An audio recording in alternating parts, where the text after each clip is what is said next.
বিসমিল্লাহির রহমানির রহিম। অপরাধ করলে যে ছাড় পাওয়া যায় না, অপরাধ বোধ নিশিদিন মনের ভিতরে কাঁটার মতো বাঁধে।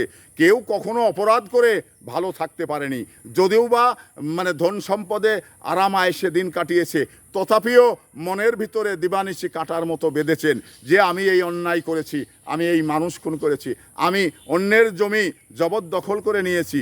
এটা কিন্তু নিশিদিন মনের মধ্যে কাঁটার মতো বাঁধে।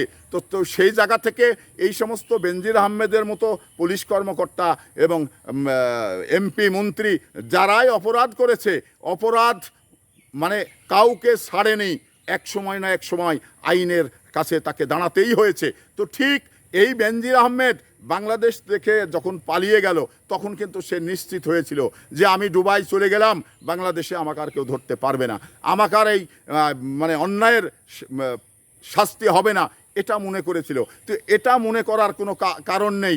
আহাম্মুক কেউ যদি ভেবে থাকে যে আল্লাহ আমাকে ছেড়ে দিয়েছেন, আল্লাহ বিচার করবে না, এটা ভুল হবে। কারণ আল্লাহ বলেছেন আমি ছাড় দিই, ছেড়ে দিই না। তো তাহলে আজকে পৃথিবীর যেখানেই পালাও না কেন, একদিন তোমাকে ধরা পড়তেই হবে। তো তেমনিভাবেই বেনজির আহমেদ দুবাই পালিয়ে যাওয়ার পরেও তাকে ধরে ফেললেন দুবাই পুলিশ। তো এটা একটি আশ্চর্য ঘটনা।